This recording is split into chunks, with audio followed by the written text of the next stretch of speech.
Hello everyone, मैं हूं Praveen Dhike from innovative faculty training program Kota. Monday series में आपका फिर स्वागत करता हूं। तो जैसे मंडे हमने एक सीरीज शुरू की है कि जो भी मैथ्स के इंपॉर्टेंट टॉपिक्स है, जो इंपॉर्टेंट हेडिंग्स है, उसका मीनिंग क्या होता है, उसको कैसे एक्सप्लेन करना है। तो इसी सीरीज में लास्ट मंडे भी हमने एक देखा था कि how to define a straight line, और वो स्ट्रेट लाइन क्या होती है, कैसे होती है, जो मैंने आपको एक्सप्लेन किया था। तो इसी सीरीज को आगे बढ़ाते हुए आज हम लोग एक बहुत मेजर टॉपिक को छूने जा रहे हैं। That is we know that in 11-12 सबसे बड़ा जो टॉपिक होता है दैट इज वो है अपना कैलकुलस। यस, मैं कैलकुलस की ही बात कर रहा हूँ। And we all know calculus जो है वो कोई एक सिंगल टॉपिक नहीं है, बहुत सारे टॉपिक्स मिला के एक मेजर टॉपिक बनता है, that is our calculus. Yes, you know that calculus मतलब limits, continuity, derivative, applications of derivative, then integration, application of integration, differential equation, बहुत बहुत बहुत सारी चीज़ें आती है उसमें, और ये सब मिला के बनता है अपना calculus. And that is a very very important part, very very important topic for 11-12। तो इसी सिलसिले में, इसी सीरीज में, ठीक है, जो इसमें जो इम्पोर्टेंट टर्म्स आती है, इसमें जो इम्पोर्टेंट डेफिनेशंस आती है, वो सबका मीनिंग क्या है वो हम लोग देखने वाले हैं। तो yes, you all know this major topic that is the calculus starts with limits. Yes, limits continuity chapter का नाम आपने सुना होगा। तो देखते हैं कि वो उसमें लिमिट होता क्या है। How do you define limit, what is the meaning of limit. तो देखो दोस्तों, लिमिट क्या होता है in daily life also. What is a limit, हम बोलते हैं ना यार लिमिट हो गई, यस लिमिट हो गई, बस अब सहन नहीं होता है। मीन्स क्या है, लिमिट हो गई मतलब वो एक पीक तक पहुंच गया है, कोई चीज एक पीक तक पहुंच गई है, बस अब उससे ज्यादा सहन नहीं होती है, बस उसका लिमिट खत्म हो गया, ऐसे हम बोलते हैं, बस अब लिमिट हो गई। बस यही मीनिंग मैथ्स में भी है। यहाँ पे भी एक बस लिमिट खत्म हो गई, उसकी मैक्सिमम लिमिट उतनी है। बस यहाँ डिफरेंस इतना है कि ये मैथ्स है ऑब्वियसली, तो मैथ्स में फंक्शंस होते हैं, तो यहाँ पे जो लिमिट है वो फंक्शन का है। तो फंक्शन की जो मैक्सिमम वैल्यू है या फंक्शन की मिनिमम वैल्यू जो है, कहाँ तक वैल्यू पहुँच सकती है, बस यही अपना लिमिट है। तो अगर मैथमेटिकली और मैथ्स में लिमिट को अगर एक्सप्लेन करना है, कोई पूछता है आपको व्हाट इज अ लिमिट, तो देखो उसको पहला स्टेटमेंट तो ये बोलो कि व्हाट इज अ लिमिट। तो लिमिट का इन जनरल मीनिंग होता है that you are achieving, that is हम कुछ तो भी अचीव करने जा रहे हैं, है ना, लेकिन प्रॉब्लम ये है कि वो अचीव नहीं होता है। यानी इसको एक सिंपल स्टेटमेंट में ऐसे बोल देना है कि व्हाट इज द लिमिट। तो limit is that concept where it is approaching but not achieving. Yes, ये स्टेटमेंट याद रखो, क्या होता है limit, it's a concept of approaching but not achieving. यानी वो किसी चीज को अप्रोच करने की कोशिश करता है, किसी पर्टिकुलर चीज के पास जाने की कोशिश करता है, लेकिन उसको पा नहीं सकता है, उसको अचीव नहीं कर सकता है। So this is approaching but not achieving. जैसे फॉर एग्जाम्पल, अगर मैं आपको एग्जाम्पल देता हूँ, जैसे फॉर एग्जाम्पल एक सर्कल ले लो।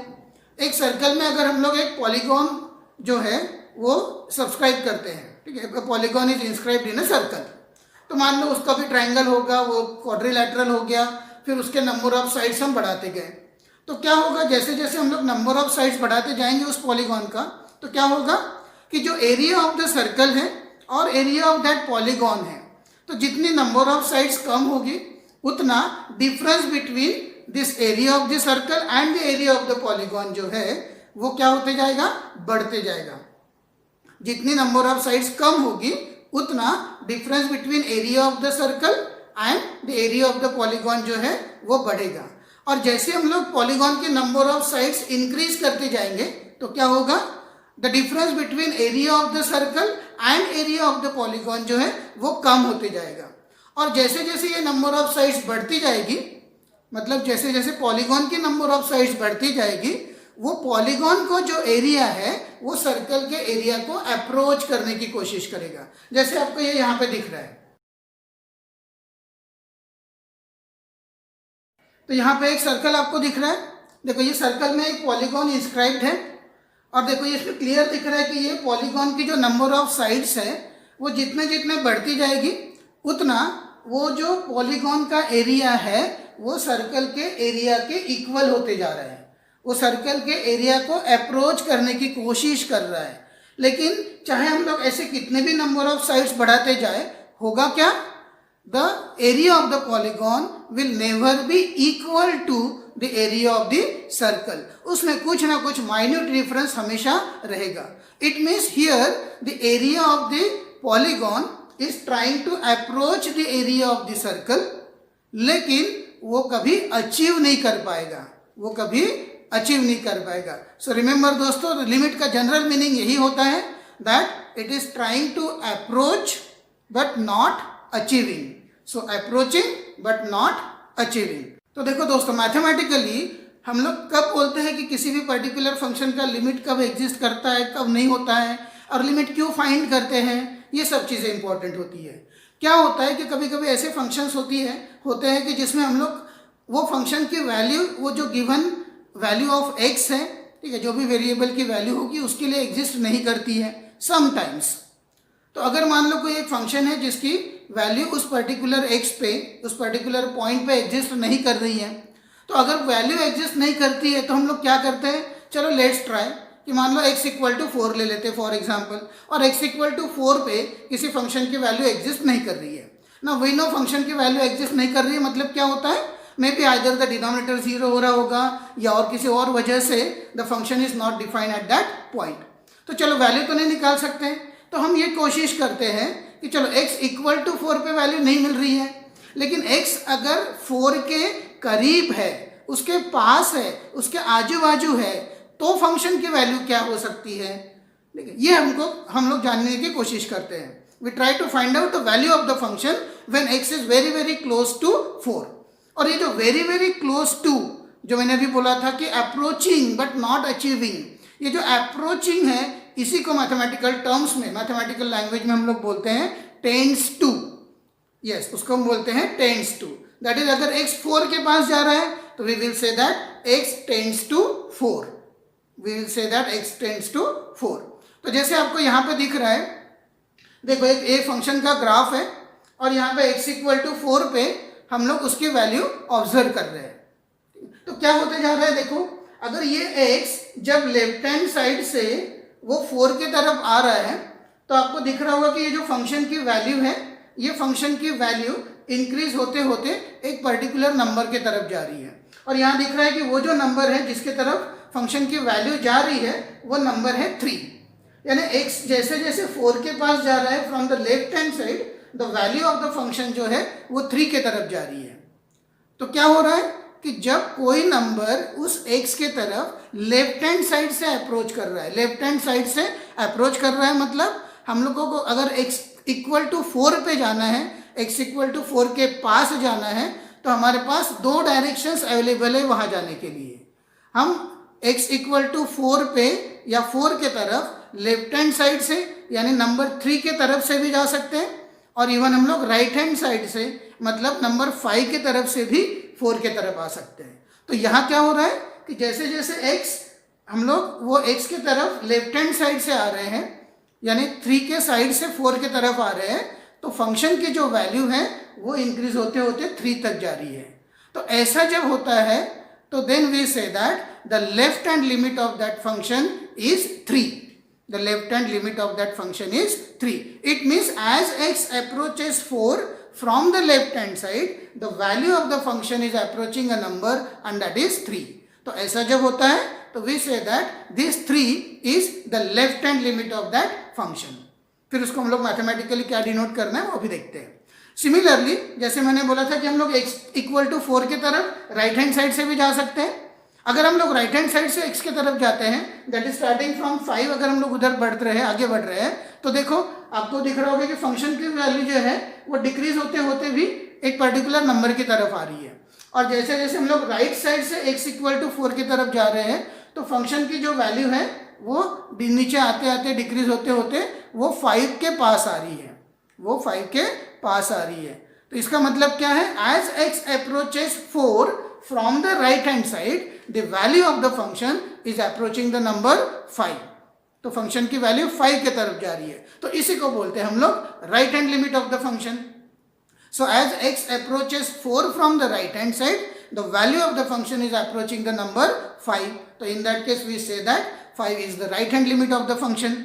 तो प्रॉब्लम क्या है, प्रॉब्लम ये है एक्चुअली दोस्तों लिमिट्स में कि किसी भी फंक्शन का लिमिट तभी एग्जिस्ट होता है जब ये लेफ्ट हैंड लिमिट और ये राइट हैंड लिमिट दोनों आके अगर एक ही जगह पे मिलते होंगे, दोनों आके एक ही पॉइंट पे मिलते होंगे, तो then only we say that the limit of the function exist. लेकिन यहाँ क्या प्रॉब्लम दिख रहा है, लेफ्ट हैंड लिमिट 3 पे आ रहा है, राइट हैंड लिमिट 5 पे आ रहा है, दोनों के बीच में क्या है, गैप है। दोनों, ये एक पॉइंट पे आ रहा है, इधर से दूसरा पॉइंट पे आ रहा है, दोनों एक ही जंक्शन पे नहीं मिल रहे हैं। और जब ये दोनों एक जंक्शन पे नहीं मिलते हैं तो we say that the limit of the function at that point does not exist. Yes दोस्तों, किसी भी फंक्शन का लिमिट तभी एग्जिस्ट होता है जब उसका ये लेफ्ट हैंड लिमिट और राइट हैंड लिमिट दोनों इक्वल होता है। यस, दोनों इक्वल होता है। तो दिस इज द केस कि जिसमें लेफ्ट हैंड लिमिट और राइट हैंड लिमिट एग्जिस्ट तो कर रहा है लेकिन दोनों इक्वल नहीं है, लेकिन दोनों इक्वल नहीं है, and therefore the limit of such function does not exist. तो कब एग्जिस्ट करता है, तो let's see when the limit of the function will exist. Yes, now in this diagram you can clearly see कि जैसे यहाँ पे किसी फंक्शन का जो लिमिट है वो हम लोग x इक्वल टू 2 पे चेक कर रहे हैं। x इक्वल टू 2 पे चेक कर रहे हैं मतलब again maybe some reason, because of some reason the function is not defined at x equal to 2। Define हो भी सकता है, नहीं भी हो सकता है, उससे हमको फिलहाल अभी कुछ नहीं करना है। हम ये चेक कर रहे हैं कि x इक्वल टू 2 पे इसका लिमिट क्या है। x इक्वल टू 2 पे लिमिट चेक कर रहे हैं मतलब फिर से वही कर रहे हैं, लेफ्ट हैंड साइड से देखेंगे, राइट हैंड साइड से देखेंगे, लिमिट कहाँ आ रहा है, मतलब फंक्शन की वैल्यू कहाँ पे जा रही है। तो देखो यहाँ पे क्लियर दिख रहा है कि अगर x इक्वल टू 2 पे जब मैं लिमिट चेक कर रहा हूँ और लेफ्ट हैंड साइड से जब मैं x इक्वल टू 2 के तरफ आता हूँ तो क्या हो रहा है, the value of the function is approaching the number 4। Function की जो वैल्यू है वो 4 के तरफ जा रही है। और जब मैं राइट हैंड साइड से x इक्वल टू 2 के तरफ जा रहा हूँ तो फंक्शन की वैल्यू ऊपर से कहीं से तो भी आ रही है, डिक्रीज होते होते वो भी नंबर 4 के तरफ ही आ रही है, वो भी नंबर 4 के तरफ ही आ रही है। मतलब क्या हो रहा है, लेफ्ट हैंड लिमिट इधर से आ रहा है, राइट हैंड लिमिट की वैल्यू इधर से आ रही है, और जब दोनों वैल्यूज इधर से आ रही है तो दोनों आके एक ही जंक्शन पे मिल रहे हैं, दोनों एक ही पॉइंट पे मिल रहे हैं या मिलने की कोशिश कर रहे हैं। इसका मतलब यह है कि in this case what is happening, the left hand limit of the function is equal to the right hand limit of the function, and whenever this happens, that is whenever the left hand limit of the function is equal to right hand limit of the function, we say that the limit of the function exists at that point। मतलब पहले case में x equal to 4 पे the limit of the function was not existing, लेकिन यहाँ पे because left hand limit is equal to right hand limit है, the limit of the function exist. So दोस्तों, whenever the left hand limit is equal to right hand limit, then only the limit of the function exists. Remember it. One more and very small and very important point I am telling. यहाँ पे आपको एक hollow point दिख रहा है, ये तो 4 के तरफ आ रहा है, उधर से भी 4 के तरफ आ रहा है, लेकिन जो 4 है वहाँ पे एक hollow point आपको दिख रहा है।